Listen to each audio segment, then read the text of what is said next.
preoccupazione, alla confusione, a qualunque situazione della nostra vita, noi dobbiamo cercare sempre la volontà del Signore. È la volontà di Dio che è suprema.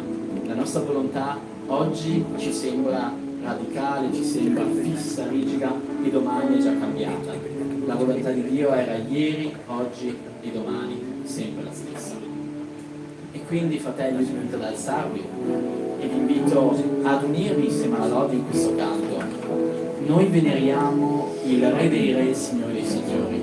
Gesù Cristo è morto sulla croce e poi è risorto. La tomba è vuota, amen Chiesa. Amen. Cristo è un Dio vivente, è un Dio di amore, un Dio che cammina a fianco a te. Ripeto, è il Re dei Re e il Signore dei Signori. E Lui merita tutta la nostra lode e tutta la nostra adorazione. Cantiamo insieme a questo Signore. Buonasera a tutti. Buonasera. Esattamente storto. Siamo insieme in una canzone che parla della forza del nostro Signore, che è il nostro agnello che è stato morto, che fu morto nella croce per noi, ma è anche il leone che ha vinto per noi. Amen.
84.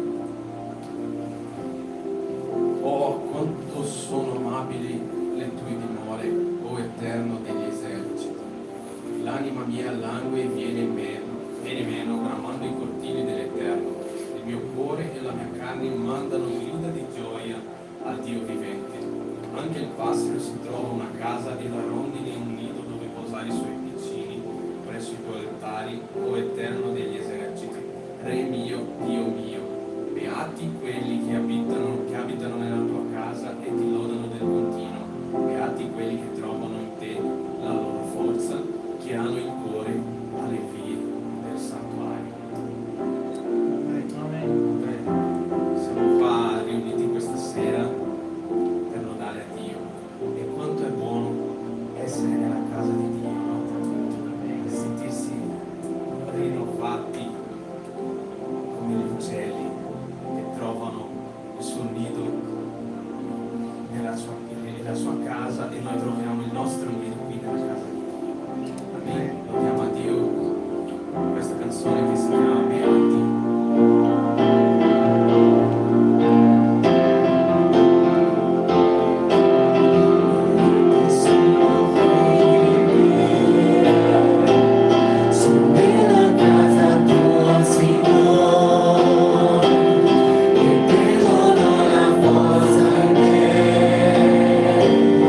In loro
Isaia 58:11 dice: il Signore ti guiderà sempre, ti sazierà nei luoghi aridi, darà vigore alle tue ossa. Tu sarai come un giardino ben annaffiato, come una sorgente la cui acqua non manca mai.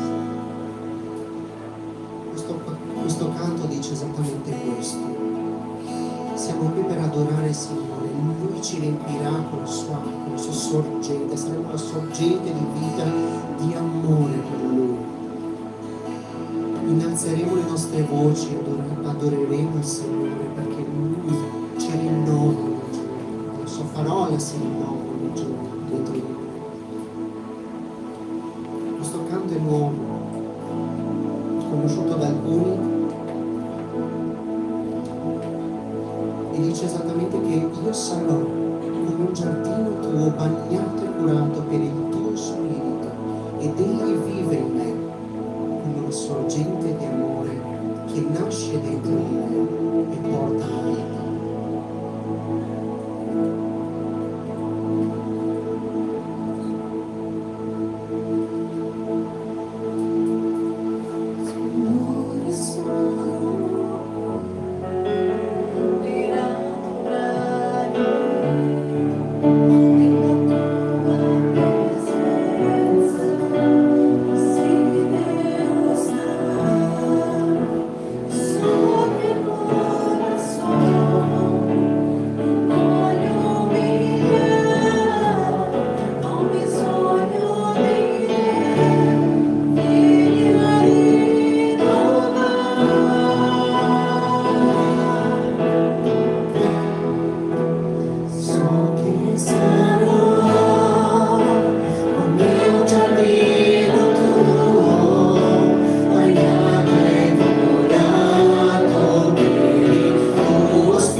perché oggi noi possiamo sentire, noi possiamo capire, Signore, un po' di più di questo amore, di questa sorgente proprio d'amore, Signore.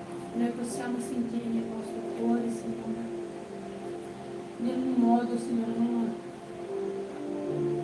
in un modo veramente diverso, Signore, e che possiamo ricevere oggi di Te, ricevere questo balsamo, Signore,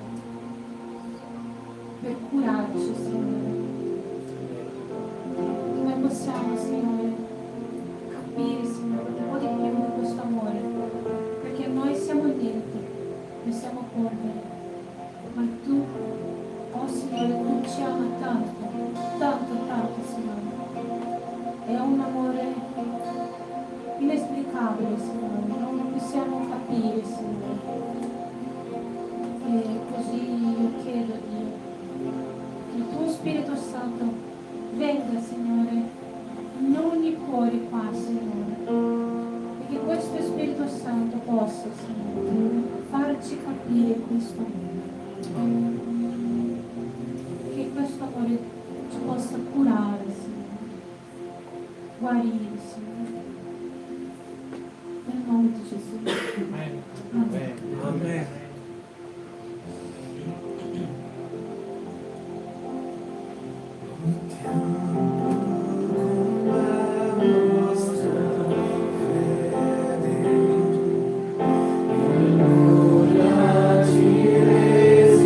Resisterà,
Signore, che sentirà la parola, Signore, e che tu possa ricevere, Signore, tutto, Signore. Niente è nostro, Padre. Ti ringraziamo del tuo nome. Amen. Potete sedere.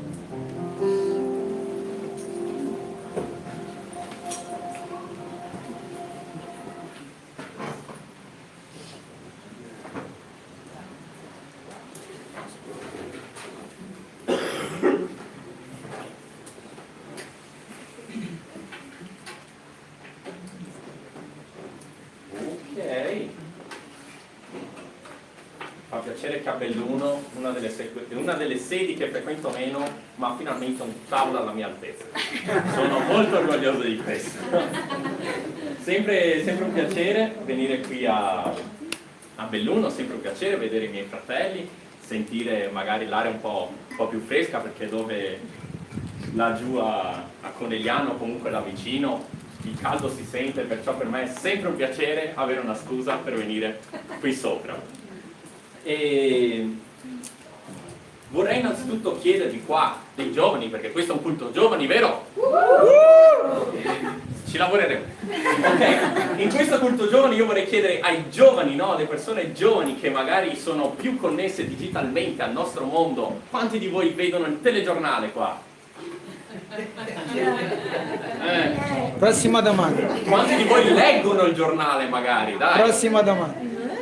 Ok, abbiamo capito. Non vi biasimo. Telegiornali spesso da quell'atmosfera che c'era un'epoca di sapere le notizie, sapere cosa stava succedendo intorno al mondo, è diventata un po' quella storia ripetitiva. Sono sempre quelle brutte notizie, sono sempre quelle solite notizie che ogni giorno dobbiamo ricevere e ogni giorno allo stesso orario dobbiamo sentirci un po' male perché da qualche parte nel mondo c'è una pestilenza, da qualche altra parte nel mondo si sta soffrendo questo, eccetera, eccetera.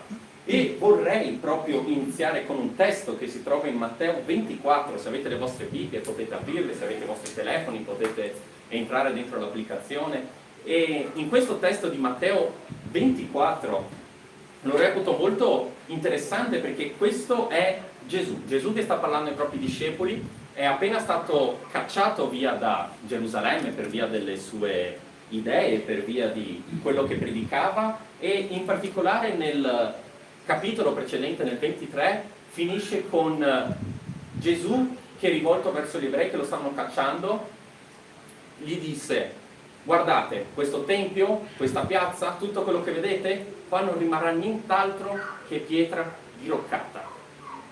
Una frase fortissima, tanto che in Matteo 24 si apre con i discepoli che appunto arrivano a Gesù: ok Gesù, noi ti crediamo, però quando è che effettivamente succederà una roba del genere? In Matteo 24 vi invito a leggerlo durante la vostra settimana, magari a casa, perché è tutto un capitolo profetico da parte di Gesù, ed è quel genere di profezie che a noi non piacciono, ammettiamolo. A noi piacciono le buone notizie, a noi piace sentire sempre questo Dio di amore, questo Dio che sarà con te, vicino, nei momenti di difficoltà, e qui Gesù colpisce i suoi discepoli, colpisce le persone più vicine a lui con una profezia durissima. Andiamo a leggere dal versetto 6 fino al 12, salteremo un piccolo pezzo in mezzo, ma il testo dice così: voi udrete parlare di guerre e di rumori di guerre. Guardate di non turbarvi. Infatti bisogna che questo avvenga, ma non sarà ancora la fine.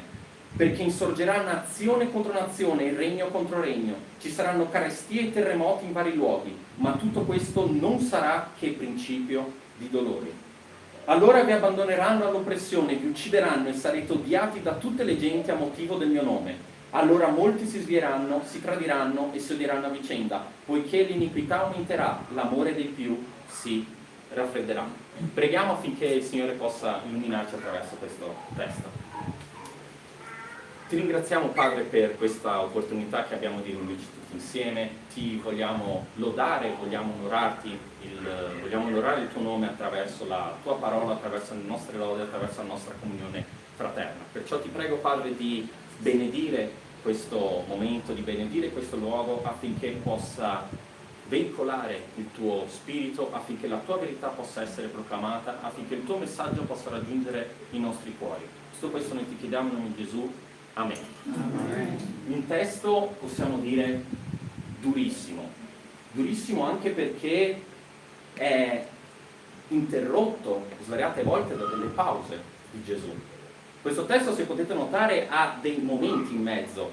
Quando all'inizio dice voi udrete parlare di guerre e di rumori di guerre, guardate dal non turbarvi. E qua qualcuno di noi, cristiano già da molto, può dire bene, qua arriva la parte buona, la parte nel quale sta scritto che succederà tutto questo, ma voi andrete bene. No, Gesù ricalca ancora di più, infatti bisogna che questo avvenga, ma non sarà ancora la fine. Ah, perfetto, allora vuol dire che sì, perché il Signore sarà con noi? No, perché insorgerà nazione contro nazione, eccetera, ci saranno carestie, terremoti, pandemie, tutto. Ma tutto questo non sarà che principio di dolore. Tutto questo, cari a Gesù, non è soltanto che l'inizio. E allora, e continua, ancora peggio. In particolar modo mi spezza il cuore quando alla fine di questo testo arriva quella parte che dice poiché l'iniquità aumenterà, l'amore dei più si raffredderà. È orribile perché la nostra Chiesa, noi come persone, siamo basate sull'amore. Noi predichiamo sempre sull'amore, l'amore reciproco, l'amore che abbiamo verso Dio. Eppure qui Gesù sta profetizzando, arriveranno tempi difficili, arriveranno tempi di prove, arriveranno tempi di sofferenza, arriveranno tempi in cui l'amore delle persone si raffredderà, in cui non potrai più sentirti sicuro, né nel mondo, magari né in famiglia, né in chiesa, perché qua si sta parlando di tutte le genti, no? Tutte le genti a motivo del mio nome, allora molti si svieranno, si tradiranno e sederanno a vicenda. E qui è lampante lo scopo di tutta questa sofferenza. Perché succederà tutto questo? Qual è lo scopo di questa sofferenza, di questo filo conduttore negativo che vivremo noi come cristiani e che, adesso parlando alla metà più anziana, più presente, e che magari molti di voi hanno vissuto nella propria vita, per sviare. C'è un progetto per togliere forze, coraggio, fede. Non c'è modo migliore per uccidere la speranza che continuare ad affogarla con guerre, affogarla con inquietudini, affogarla con governi che vanno contro, affogarla con situazioni di vita che ti spingono costantemente a terra, in ginocchio. Tutte situazioni nel quale arriva la domanda che secondo me è d'oro, che ho ricevuto più e più volte nel corso della mia vita come credente, che penso molti di voi hanno già sentito, che è: dov'è il tuo Dio adesso? Stiamo vivendo tutto questo, dov'è il tuo Dio adesso? Come fai tu, cristiano, a venire da me, parlarmi di questo Dio misericordioso, di questo amore, di questo bel progetto che ha per me, quando io, non solo lì fuori, non solo terzo mondo, no, io qui nella mia vita, nella mia radio, sento qualcosa che è successo di brutto a Roma, sento qualcosa che è successo di brutto in Veneto, a Belluno, a Emiliano, non stiamo parlando di chilometri, no, la sofferenza è qui, la sofferenza sta toccando noi, i nostri cuori. Dov'è il tuo Dio adesso? Credo che la risposta a questa domanda sia in buona parte soggettiva e credo che sia uno dei cardini della nostra testimonianza contro un mondo così crudele e così complicato. Poter arrivare da qualcuno e saper rispondere a questo dubbio, che è legittimo. Tutti noi cristiani ce l'abbiamo prima o poi, anche più di una volta nella propria vita. Signore, Dio mio, dove sei? Dove sei? Non stai vedendo il tuo servo qui a soffrire? Non stai vedendo qui il tuo servo che è per terra, non ha più forze? Dove sei? Tutto questo arriva l'incoraggiamento, arriva quello che noi conosciamo, la seconda parte, la seconda metà del film, quello che ci può portare speranza. Lo troviamo, in particolar modo ho voluto scegliere un versetto in 1 Giovanni 5, capitolo anche quello molto bello, se avete tempo poi da guardare a casa. in cui sta scritto, in particolare voglio i versetti 4 e 5, in cui sta scritto: poiché tutto quello che è nato da Dio vince il mondo. E questa è la vittoria che ha vinto il mondo, la nostra fede. Fermiamoci. Tutto quello che è nato da Dio vince il mondo, e questa vittoria che cos'è? La nostra fede. La fede è un concetto molto particolare, se così possiamo dire. Non è come le altre emozioni per il quale serve un feedback positivo ad alimentarla. Facciamo un esempio. Se io sono ripieno di gioia, per aumentare la mia gioia io ho bisogno che mi succeda qualcosa che mi procuri quella gioia. Se sono triste e divento più triste è perché probabilmente è successo qualcosa che mi ha dato ancora più tristezza.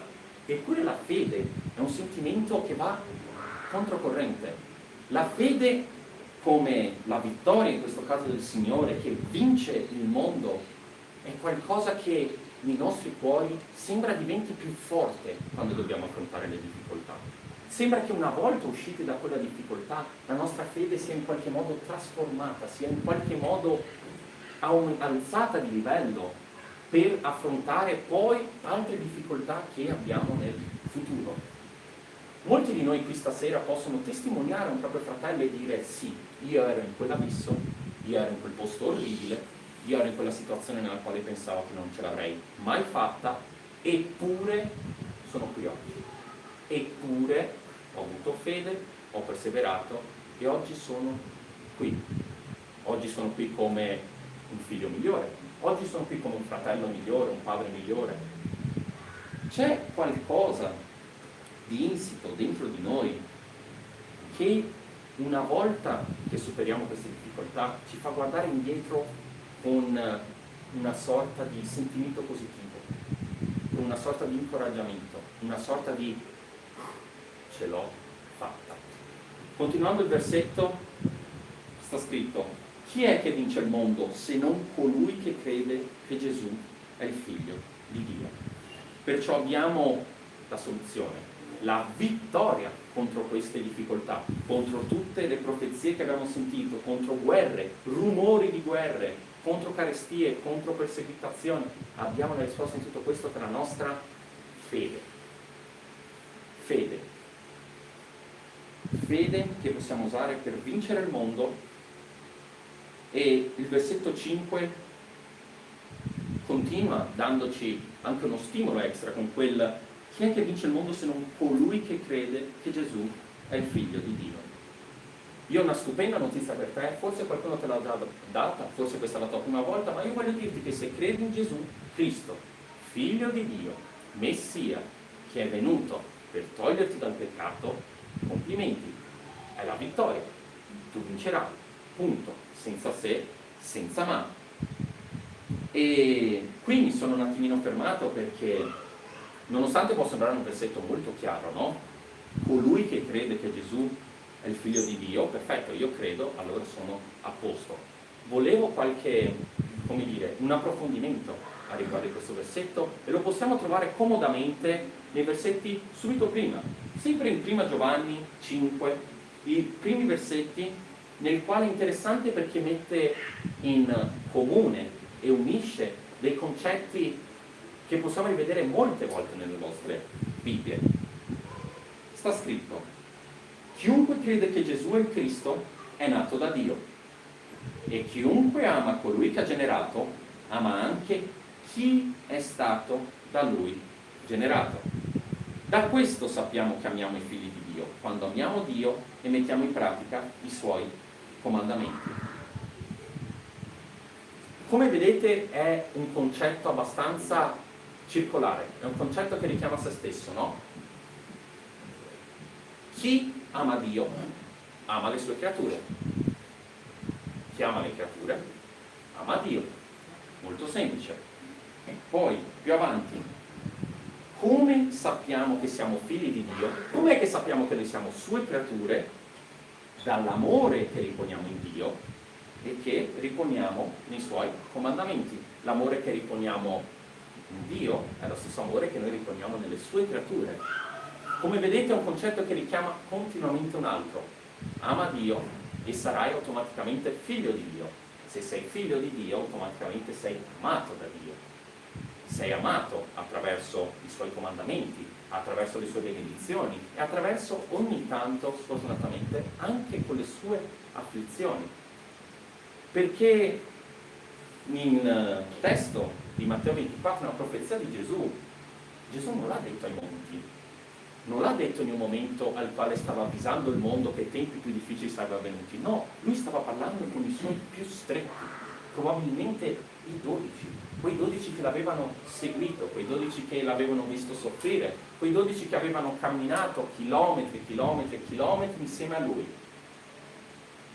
Gesù era un uomo verso la sua trentina, 30 e qualcosa di anni, così gli studiosi stimano.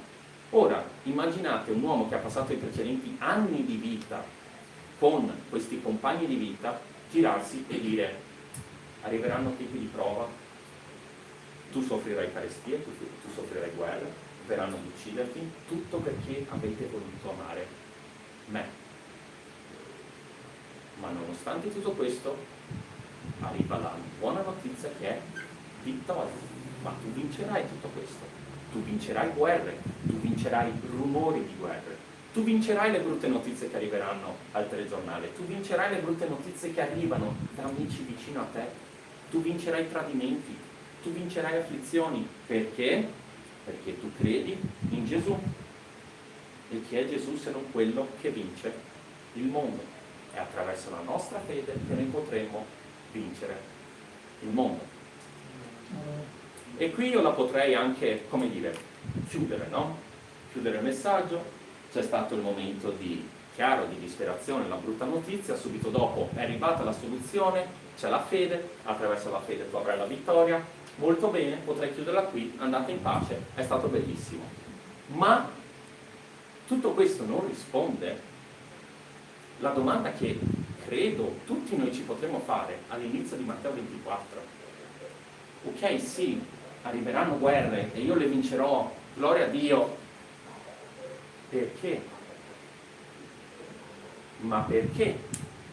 Ok, magari possiamo risolvere la questione del dove sei Dio in questo momento, ma una volta trovato dov'è Dio, una volta avendo capito che Dio è lì al tuo fianco, la risposta più legittima che viene subito dopo è: ok Dio, grazie per la compagnia, ma perché? Perché devo soffrire tutto questo?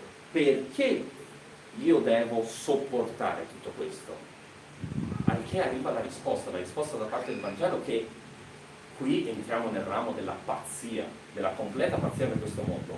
Non solo tu soffrirai tutto questo e vincerai, ma tu dovrai fare anche il passo oltre. Tu non sei un comune essere umano, tu sei un figlio di Dio, tu dovrai fare il passo oltre. Tu dovrai gloriarti delle tue afflizioni, tu dovrai essere felice, tu dovrai ricevere tutto questo con gioia. Andiamo a leggere 2 versetti di Romani 5, i versetti 3 e 5, nel quale inizia, questo è Paolo che sta parlando alla Chiesa di Roma, agli italiani, con non solo, ma ci gloriamo anche nelle afflizioni. E qui mi ricorderò sempre delle parole di Gesù quando dice: questo messaggio è pazzia per il mondo. Nessuno può effettivamente ricevere questo, andare a dormire sonni tranquilli senza la fede, senza quella cosa che rende la vittoria possibile. Sei completamente matto. Ma Paolo sottolinea: noi ci gloriamo anche nelle afflizioni, perché sapendo che l'afflizione produce pazienza, la pazienza esperienza e l'esperienza speranza. Anche qui un concetto molto particolare, la speranza. Quello che molti classificano come l'ultima cosa a morire. Ah sì, la speranza, può succedere di tutto, ma io continuerò ad avere speranza. Come puoi tu, con tutte le tue facoltà mentali, vedere guerre, vedere carestie, vedere difficoltà, vedere un mondo che non ti vuole? Perché ammettiamolo, il mondo non ci vuole. Il mondo non interessa il cristianesimo, il mondo non vuole il cristianesimo, il mondo sta facendo, continuato a fare sin dalla nascita dell'uomo il possibile per toglierci da tutto, per toglierci da istituzioni ufficiali, per toglierci dalle scuole, per toglierci dalle famiglie, per toglierci da tutti gli spazi possibili e immaginabili. Il mondo non ci vuole, questo è chiaro. Ma noi in tutto questo rispondiamo con gioia. Gioia e gloria al nostro Signore. Perché? Perché l'afflizione produce pazienza, pazienza esperienza, esperienza speranza. Ma non qualsiasi tipo di speranza, non una speranza che può essere rotta, non una speranza che può essere uccisa, spenta, disintegrata. No, il versetto continua. Or la speranza non delude, perché l'amore di Dio è stato sparso nei nostri cuori mediante lo Spirito Santo che ci è stato dato. Abbiamo quindi la fede che ci permette di vincere e in più questa speranza che sta parlando Paolo, una speranza che non delude, una speranza che non può passare, una speranza che non può svanire. Perché? Perché attraverso l'amore di Dio che abbiamo dentro di noi lo Spirito Santo. Ed è quello a cui noi possiamo rivolgere le nostre domande, i nostri dubbi, le nostre afflizioni. È attraverso lo Spirito Santo che ci è stato dato che noi possiamo effettivamente vivere tutto questo e gloriarci nelle afflizioni. Perciò voglio che sia chiaro il messaggio per stasera, che io non voglio che adesso usciate di fuori e siate praticamente dei masochisti, che arrivi il dolore e che voi ve lo scrollate via di dosso. No, non vi sto chiedendo questo perché sarebbe impossibile, ma è lo Spirito Santo dentro di noi che ci permette di affrontare, che ci permette di avere quella fede che ci permette poi di vincere. Spesso quando si parla di fede si fa sempre riferimento alla parabola del seme di senape, no? Ah, se aveste fede grande quanto questo semino, che l'ho visto, minuscolo, non ve lo sto qui a rappresentare perché è letteralmente minuscolo, potrete spostare i monti. Wow! Gesù vorrei tanto avere una fede come quella. Vuoi avere una fede come quella? Bene, comincia, primo passo, afflizione. Afflizione perché non importa, continuiamo ad essere esseri umani. Perciò, se arriva un amico ad aiutarci nel momento dell'afflizione e della difficoltà, a dire no dai, su, forza, ce la puoi fare, lo accettiamo? Sì, gli diamo ascolto? Forse un po' meno. Perché? Perché cosa ne vuoi sapere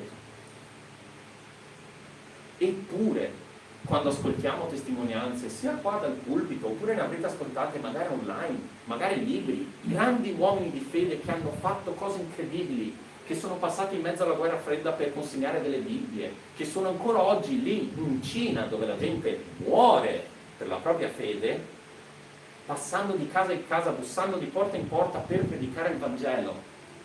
Quelle persone una volta qui possono testimoniare e noi ascoltiamo le loro parole, noi pendiamo dalle loro labbra. Perché? Perché improvvisamente la loro fede ha un peso considerevole. Un conto è poter dire sì, io sono cristiano, abito in Veneto, Italia, dove non ho mai vissuto persecuzione e vado in chiesa tutte le domeniche. Ma un conto è arrivare qualcuno che dice guarda, per poco non mi hanno ammazzato, mi hanno rubato, mi hanno picchiato, ho dovuto soffrire di tutto, ma in tutto questo io posso dire che il Signore era con me e io oggi sono fiero di essere suo figlio. Assume tutt'altro significato, assume tutt'altro peso. Le nostre testimonianze si basano sempre su afflizioni. Ed è in base a quelle stesse testimonianze che anche noi, ciascuno di noi ha, perché se sei figlio di Dio hai vissuto con lo Spirito Santo, perciò hai vissuto in qualche modo delle situazioni che oggi puoi raccontare a un amico, puoi raccontare a un fratello e poter dire sì, ero in quel buco, ma oggi sono qui. Grazie alla fede che ho mantenuto, grazie al rapporto che ho avuto con lo Spirito Santo, eccetera, eccetera. Tutto questo ci porta a quella scaletta che ci ha disegnato Paolo in questo versetto. Afflizione, pazienza. Pazienza per poter aspettare i tempi del Signore. Perché non esiste fede che non sia provata, che non sia affilata col fuoco. Questa pazienza, questo aspettare i tempi del Signore e avere fede che il Signore prima o poi arriverà, produrrà in noi esperienza. L'esperienza di poter arrivare davanti a una nuova situazione e poter dire: io questo l'ho già visto in parte e il Signore mi ha abbandonato allora? No. Il Signore mi abbandonerà adesso? No. Molto bene, proseguiamo avanti. E attraverso questa esperienza che abbiamo dentro di noi, l'esperienza di vicissitudini passate, l'esperienza di dolori, l'esperienza di sofferenze, che cresce in noi la speranza, che cresce in noi questo sentimento a prova del futuro, questo sentimento che dice: ok, magari oggi stiamo così, magari oggi siamo qui in questa situazione, ma il Signore è con noi e noi vinceremo. Vinceremo, può essere domani, può essere tra 10 anni, può essere il termine della tua vita attraverso un martirio, ma tu sai che attraverso la fede, che abbiamo potuto vedere nei versetti precedenti, ci porta la vittoria. Non una vittoria a sé stante, ma vittoria contro il mondo, vittoria contro quella stessa entità che non ci voleva e che ha fatto di tutto per perseguitarci, per silenziarci e per uccidere la nostra speranza. Questi versetti qua romani sono il fulcro che vi voglio lasciare stasera. Sono due versetti che mi hanno aiutato durante i momenti difficili e che spero vi aiuteranno. Perciò, se ne avete la possibilità di sottolinearlo nella vostra Bibbia, di evidenziarlo nelle vostre applicazioni, in qualche modo, per avere questo versetto sempre davanti ai vostri occhi, nel quale, sapendo che l'afflizione produce pazienza, la pazienza esperienza e l'esperienza speranza. Non so dove tu sia stasera. Forse sei al primo di questi passi, forse sei all'ultimo, forse stai condividendo la tua speranza con un amico in difficoltà, con un membro della famiglia che ancora non ha accesso a questa gloria nelle afflizioni. Ma in qualsiasi posto tu sia durante questo percorso, voglio dirti che per certo tu uscirai con risposte a dubbi, risposte a domande, sia che ti pongono e sia che anche tu ti poni. Perché come cristiani spesso si crea una mentalità del non ti puoi fare domande, le domande significa che non hai fede, che ti manca fede, quindi non te le puoi fare. Io oggi sono qui per rompere questo luogo comune. No, le domande servono, perché le domande sono quelle che ci portano lungo questo percorso. Domande come: dov'è Dio in questo momento? Dov'è Dio in questo momento di afflizione? Perché il Signore non ha ancora agito in me come ha agito 5 anni fa quando stavo in una situazione simile, se non migliore? Perché il Signore mi sta facendo vivere tutto questo? Come ne dovrei uscire? Sono tutte domande legittime che spero ciascuno di noi abbia una risposta, se non sulla punta della lingua, ma dentro di sé. Afflizione, pazienza, esperienza, speranza. Speranza che non delude, perché l'amore di Dio è stato sparso nei nostri cuori mediante lo Spirito Santo che ci è stato dato. Se non sei dentro a tutto questo, se magari stai ascoltando le mie parole e non ti suonano e non fanno minimamente senso, ti posso capire, perché è biblico quando dico che tutto quello che sto dicendo è pazzia, non ha minimamente senso, se non all'interno di un contesto dello Spirito Santo che ci è stato dato. Io spero che tu possa riconoscerti dentro questi passi e guardare con fede la tua vita, guardarla in prospettiva di questa scaletta, in modo tale che tu possa vivere la tua vita ripieno di gioia e una vita nel quale ti puoi gloriare nelle afflizioni. Amen? Amen. Preghiamo.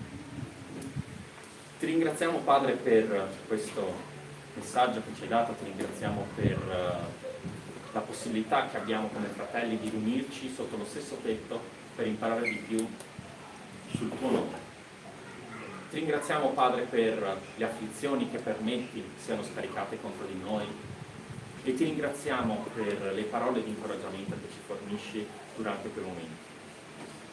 Ti prego, Padre, di benedire adesso questa comunità, di benedire me, la persona che sta ascoltando, benedire tutti noi, Padre, in modo tale che nelle afflizioni noi possiamo puntare a quella speranza che non delude, a quella fede che solo tu ci puoi dare, Padre, a quella fede che vince il mondo e a quella fede che ci permette di vivere gioiosamente qui nonostante le afflizioni e nonostante quello che il mondo ci manda addosso.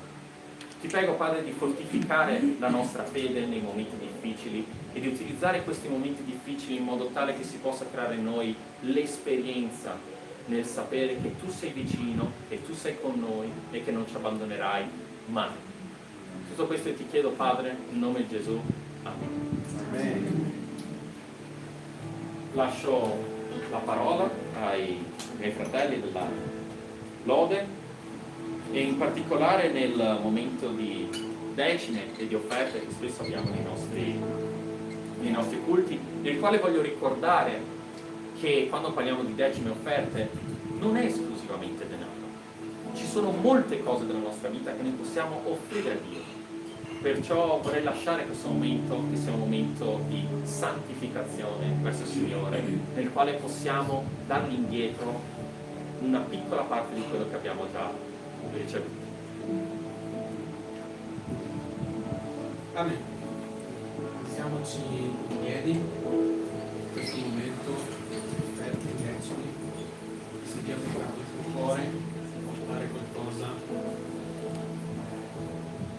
alla nostra opera, l'opera di Dio, può farcelo adesso. Facciamo ancora questa canzone, il leone e l'agnello.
vera speranza, Signore, in mezzo a questo mondo che non durerà tanto, Signore, perché sappiamo che tu tornerai presto, Signore, e questa è la nostra vera speranza. Ti ringraziamo per tutto, per tutte le persone che ti hanno offertato, per quelli che hanno dato la decima, e ti ringraziamo anche per quelli che non hanno potuto offertare o dare la sua decima. Tu sai perché, Signore, perché tu conosci il cuore di ogni persona che è qua, Signore.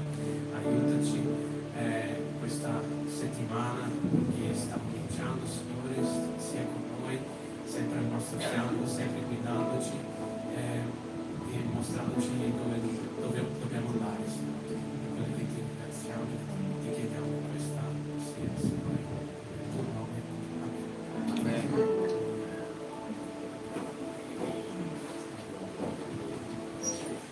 Per accomodarvi, saremo alcuni avvisi brevi.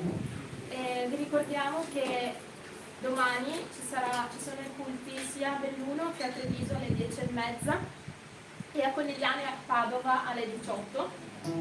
Sabato prossimo alle 19 ci sarà il culto a Treviso dei giovani e domani dopo il culto avremo l'assemblea presenziale a Treviso, ma la faremo anche online nelle altre sedi, con l'argomento, solo per i membri questa assemblea, ma con l'argomento elezione parte del consiglio direttivo, quindi chi è membro è molto importante che ci siate, sia online oppure presenziale se riuscite ad esserci nell'assemblea. Vi ricordiamo che dall'1 al 3 di settembre avremo il nostro campeggio giovani con dei giovani dai 19 in su. Siete molto invitati ad essere al campeggio. Le iscrizioni chiudono il 25 di agosto, quindi se non siete ancora iscritti, per favore iscrivetevi. Ha un costo di 60 euro, potete parlare con me o con qualsiasi giovane che vedete qua adesso. Il 2 settembre avremo l'incontro di coppie qui a Belluno alle 19 con il tema cos'è l'amore e cosa non è l'amore. Potete rivolgervi a Jennifer e a Daniel.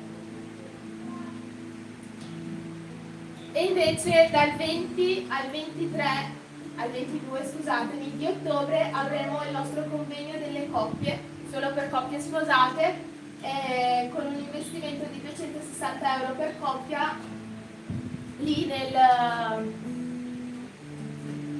Lago di Garda. Quindi potete rivolgervi qui a Belluno a Jennifer e a Daniel, e invece se venite da altre sedi potete parlare con Patrizia, Giovanna e Clelia.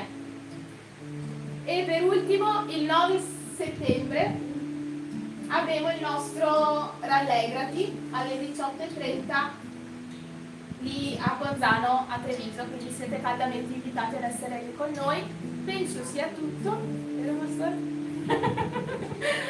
E vorrei invitare, oggi è una data molto speciale, e vorrei invitare Iris qua davanti.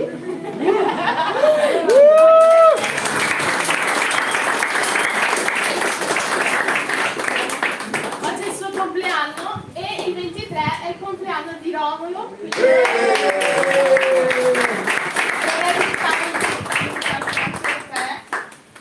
E chiedere al pastore che possa venire qua per fare una preghiera per loro, benedire la loro vita in questo nuovo ciclo che si sta iniziando e che inizierà questa settimana.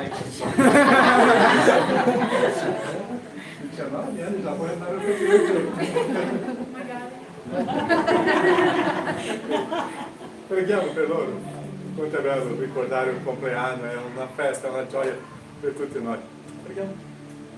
Se tu puoi stare in piedi, puoi stare, quanto è bello riconoscere la presenza di Dio in questo momento. Nostro Padre, io ti ringrazio perché tu sei un Dio di una storia, della nostra storia.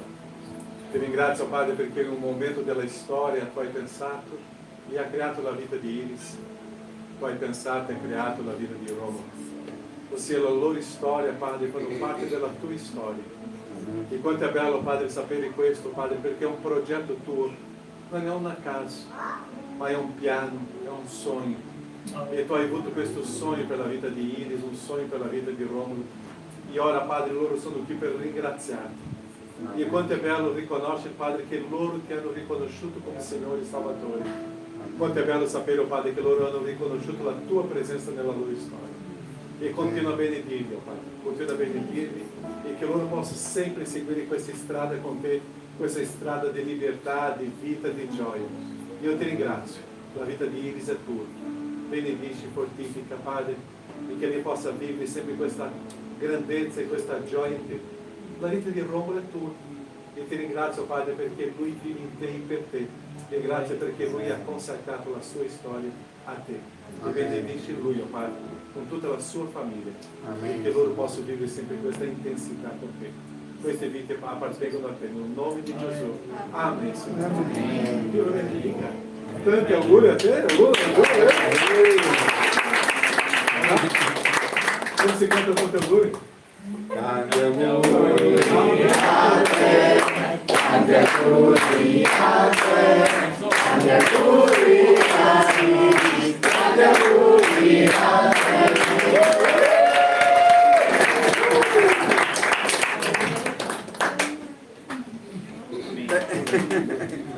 Facciamo una preghiera per chiudere il nostro culto. Signore, noi ti ringraziamo, Padre, per questo momento, ti ringraziamo, Signore, per questa serata. Ti chiediamo, Signore, che questa parola che ci è stata detta, oh Padre, che possa toccare i nostri cuori e che possa florire, Signore, come un seme, oh Padre, fruttificare, oh Padre. Nel nome di Gesù, Signore, che i nostri cuori possano veramente ricevere questa parola, Signore, ed affidare a te, Signore, tutte le nostre afflizioni, tutte le nostre circostanze, oh Padre. Nel nome di Gesù noi ti ringraziamo, Signore, perché tu sei un Dio fedele, perché tu sei un Dio buono, Padre. Riempici con il tuo Spirito Santo, Signore, che possiamo vivere, oh Padre, secondo la tua volontà, camminando, Signore, insieme a te, oh Padre, affidando, Signore, i nostri problemi, le nostre preoccupazioni a te, oh Padre. Nel nome di Gesù noi ti ringraziamo, Padre, benedisci la vita di ogni persona che è qui, che ci ascolta, Signore, online, oh Padre, nel nome di Gesù, che possiamo, Signore, veramente dedicare, Signore, la nostra vita totalmente a te ogni giorno, Signore, nel nome di Gesù. Benedici la nostra settimana e noi ti ringraziamo, Signore, perché tu sei reale, perché noi possiamo veramente, Signore, affidare a te tutto il nostro cuore, tutta la nostra vita, Signore, perché tu sei presente. Nel nome di Gesù. Amen. Amen. Amen. Dio vi benedica. Adesso?